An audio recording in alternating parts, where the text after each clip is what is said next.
नमस्कार दोस्तों इम्यूनिटी यानी रोग प्रतिरोधक क्षमता तो हमारे शरीर की वह क्षमता जो हमें बीमारियों से बचाकर रखती है या कोई भी इन्फेक्शन या बीमारी होने के बाद उसका हमारे शरीर पर कम से कम प्रभाव पैदा करती है।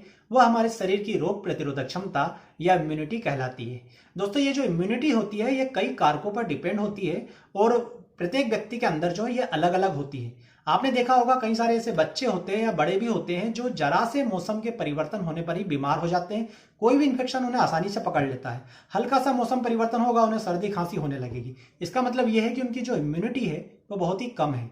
इसके अलावा ऐसे भी कई सारे लोग हैं, खासकर आप देखेंगे मजदूर वर्ग में लोग जो कहीं का भी पानी पी लेंगे, चाहे कितने इन्फेक्शन वाली जगह पर चले जाएंगे, परंतु उन्हें बहुत आसानी से बीमारी नहीं पकड़ेगी, या यदि किसी बीमारी ने पकड़ भी लिया तो वो बहुत ही कम समय में उससे ठीक हो जाते हैं। इसका मतलब ये है कि जो उनकी इम्यूनिटी है, जो उनकी रोगों से लड़ने की क्षमता है वो अधिक है। दोस्तों हम अपनी इम्यूनिटी को समय के साथ धीरे धीरे बढ़ा सकते हैं। मैं इस वीडियो में आपको बताऊंगा कि हम अपनी इम्यूनिटी को कैसे बढ़ा सकते हैं। कुछ ऐसे फैक्टर्स हैं जिन्हें हम यदि ध्यान में रखें, जिन्हें हम सही तरीके से कंट्रोल में ले आए तो हमारी इम्यूनिटी कई गुना बढ़ सकती है। इसके अलावा मैं आपको एक होम्योपैथिक कॉम्बिनेशन बताऊंगा जिसका उपयोग करके भी आप अपनी इम्यूनिटी को बढ़ा सकते हैं। तो नमस्कार दोस्तों, मैं हूं डॉक्टर गोपाल। आप सभी का बहुत बहुत स्वागत है मेरी यूट्यूब चैनल में। वीडियो शुरू करने से पहले आप सभी से रिक्वेस्ट है कि यदि आपने मेरी चैनल को सब्सक्राइब नहीं किया तो प्लीज सब्सक्राइब कर ले और बेल आइकन को जरूर प्रेस कर लें।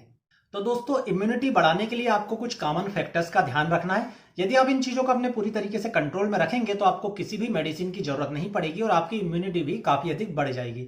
तो सबसे पहला फैक्टर है नींद। तो दोस्तों आपको पर्याप्त मात्रा में नींद लेना और नींद लेते समय इस बात का ध्यान रखें कि आपकी जो नींद है वो क्वालिटी वाली होना चाहिए। तो दोस्तों इस बात का ध्यान रखें कि क्वालिटी वाली नींद का सबसे सही समय है रात के 9 बजे से लेकर रात के 1 बजे तक। तो ये जो 4 घंटे की नींद है ये बहुत ही ज्यादा गहरी होती है और इस समय हमें बहुत अधिक मात्रा में ऊर्जा मिलती है। ये नींद आपके लिए बहुत ज्यादा जरूरी है। तो ध्यान रखिए कि ये नींद आप मिस ना करें, बहुत अधिक रात तक ना जागे, जल्दी सो जाए, जल्दी उठ जाए। ये आपकी इम्यूनिटी को बढ़ाने में बहुत ही मददगार साबित होगा। दोस्तों दूसरे नंबर पे है खाना।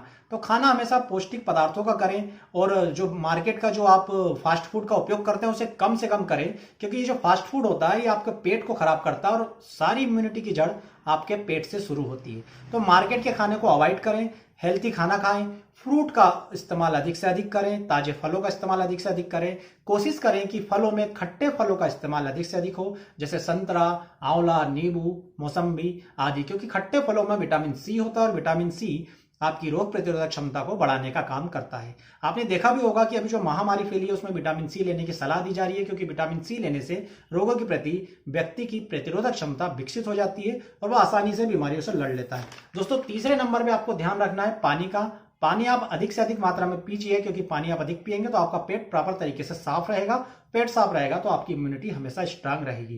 दोस्तों चौथी बात ध्यान रखिए, मेडिटेशन आपको डेली करना है। 10 से 15 मिनट का मेडिटेशन आपके अंदर बहुत सारी एनर्जी को पैदा करता है। आध्यात्मिक दृष्टि से देखें तो जब आप मेडिटेशन करते हैं तो आपके शरीर में या आपके मस्तिष्क में कहें तो विचार कम से कम आते हैं, और जितना कम विचार आएगा आपके अंदर उतनी अधिक जीवनी शक्ति या इम्यूनिटी का संग्रह होता जाता है। तो आप डेली मेडिटेशन करें। इसके अलावा दोस्तों आपको 5वां फैक्टर है प्राणायाम आप डेली कीजिए। जब आप प्राणायाम करते हैं तो आपके अंदर ऑक्सीजन लेवल पर्याप्त मात्रा में पहुंचता है, आपके फेफड़े पूरी तरीके से खुल जाते हैं। जब फेफड़ों में पर्याप्त मात्रा में ऑक्सीजन होता है तो ब्लड सप्लाई के थ्रू आपकी प्रत्येक कोशिका को प्रॉपरली ब्लड मिलता है। यदि शरीर के सभी भागों पे ब्लड सही तरीके से जाता है तो आपको इम्यूनिटी में बहुत ज्यादा परिवर्तन देखने को मिलता है। इसके अलावा दोस्तों 6वां फैक्टर है एक्सरसाइज। तो आपको डेली एक्सरसाइज करना है। आप हैवी एक्सरसाइज ना भी करें तो आपको कुछ समय तक जो है थोड़ा तेजी से टहलने का काम करना चाहिए। यदि आप वो भी नहीं कर सकते तो जो सामान्य सी पीटी एक्सरसाइज होती है आप वो कीजिए, किंतु डेली कम से कम 15-20 मिनट की एक्सरसाइज जरूर कीजिए। इसके अलावा दोस्तों अगला फैक्टर है कि आपको जो है मीठा और मैदा इन दोनों चीजों से दूर रहना है। दोस्तों मैदा जो है आपके पेट को पूरी तरह से खराब करने का काम करता है और पेट में कब्ज बनने की सबसे मुख्य वजह मैदा ही होती है। मैदा जो होता है वो आपकी आंतों को जाम करता है, उनकी जो पेरिस्टाल्टिक मूवमेंट होती है, जो गति होती है, उसको धीरे धीरे कम करके खत्म करने का काम करता है।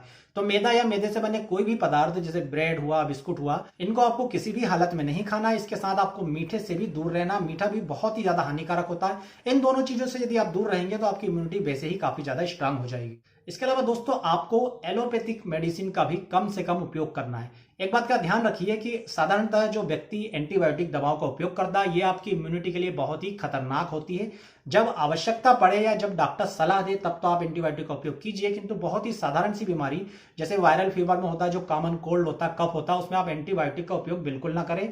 एंटीबायोटिक एक तरीके से आपकी इम्यूनिटी के लिए ये समझ लीजिए कि किलर का काम करती है, आपकी इम्यूनिटी को पूरी तरह से बर्बाद कर देती है।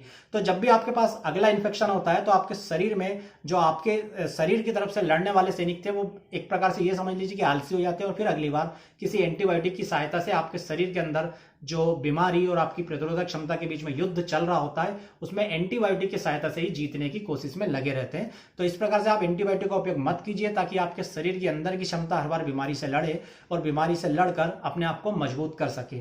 पर दोस्तों एक बात का ध्यान रखें कि यदि आपकी बीमारी सीवियर है और आपका डॉक्टर आपको सलाह देता है तब जरूर एंटीबायोटिक लें, परंतु अपने मन से या किसी भी जो है कॉमन सी बीमारी में, छोटी बीमारी में एंटीबायोटिक का उपयोग ना करें, ना ही किसी दूसरी एलोपैथिक दवाइयों का उपयोग करें, क्योंकि ये आपकी इम्यूनिटी कम करने का काम करती है। तो दोस्तों ये तो हुए कॉमन फैक्टर। यदि आप इन सभी कॉमन फैक्टरों को ध्यान में रखेंगे तो आपकी इम्यूनिटी स्ट्रांग हो जाएगी। इसके अलावा मैं आपको एक ऐसा होम्योपैथिक कॉम्बिनेशन बता रहा हूं जिसको यदि आप डेली इस्तेमाल करते हैं तो कुछ समय में आपकी इम्यूनिटी बहुत ही ज्यादा स्ट्रांग हो जाएगी। तो दोस्तों इस कॉम्बिनेशन में आपको 4 दवाओं का इस्तेमाल करना है। सबसे पहली दवा है टिनोस्पोरिया कार्डिफोलिया का मदर टिंचर। तो टिनोस्पोरिया कार्डिफोलिया को गिलोय के नाम से जाना जाता है, और जैसा कि आप जानते हैं कि आयुर्वेदिक में भी गिलोय का बहुत ही ज्यादा इस्तेमाल किया जाता है। रोग प्रतिरोधक क्षमता या किसी को लंबे समय से बुखार या बुखार उतर नहीं रहा हो या कोई भी लंबी बीमारी जा नहीं रही हो तो वहां पर गिलोय का इस्तेमाल किया जाता है। गिलोय आपकी इम्यूनिटी को बहुत ज्यादा स्ट्रांग करता है। तो सबसे पहली मेडिसिन आपको गिलोय का मदर टिंचर यानी टिनोस्पोरिया कार्डिफोलिया का मदर टिंचर लेना है। दूसरा जो मेडिसिन है वो है आसिमम सेंक्टम यानी तुलसी। तो तुलसी भी जो है बहुत प्राचीन समय से ही रोगों को नष्ट करने के लिए इस्तेमाल की जाती है, और ऐसा माना जाता है कि जिसके भी आंगन में तुलसी का पौधा लगा है वहां पर कीटाणु या बैक्टीरिया या वायरस का आक्रमण नहीं होता। तो तुलसी आपको दूसरी मेडिसिन के रूप में लेना है, आसिमम सेंक्टम का मदर टिंचर। इसके अलावा दोस्तों तीसरी मेडिसिन है एजाडिरेक्टा इंडिका का मदर टिंचर यानी नीम का मदर टिंचर। तो नीम के बारे में भी ऐसा माना जाता है कि जो व्यक्ति यदि नीम की पत्ती डेली खाता है उससे कोई बीमारी नहीं पकड़ती, या जहां पर नीम लगा होता है वहां पर कीड़े मकोड़े या छोटे मोटे जानवर नहीं आते। इसके अलावा दोस्तों चौथी मेडिसिन आपको लेना है इचिनेशिया का मदर टिंचर। इचिनेशिया भी शरीर की शुद्धि करने का काम करता है। तो दोस्तों ये तो ही चारों दवाई। अब इन्हें किन मात्रा में लेना है, तो सबसे पहला जो टिनोस्पोरिया कार्डिफोलिया का मदर टिंचर है वो आपको लेना है 30 ml। दूसरा जो आसिमम सेंक्टम यानी तुलसी का मदर टिंचर है उसे भी आपको लेना है 30 ml। और तीसरा इचिनेशिया का मदर टिंचर आपको 30 ml लेना है। ये तीनों मिलाकर हो जाएगा 90 ml। इसमें 10 ml एजाडिरेक्टा इंडिका यानी नीम का मदर टिंचर मिला दे। इस प्रकार से ये पूरा कॉम्बिनेशन आपके पास 100 ml का तैयार हो जाएगा। इसके बाद आपको उम्र के हिसाब से अपनी बूंदे जो है यानी ये समझ लीजिए कि अपनी डोज जो है मरीज को देनी है, या यदि आप खुद लेना चाहें तो आप ले सकते हैं। एक बात का विशेष ध्यान रखें कि जो इसकी डोज है वो उम्र के हिसाब से रहेगी। तो कम से कम 1 बूंद और अधिक से अधिक 20 बूंद आपको सुबह दोपहर शाम दिन में 3 बार लेना है।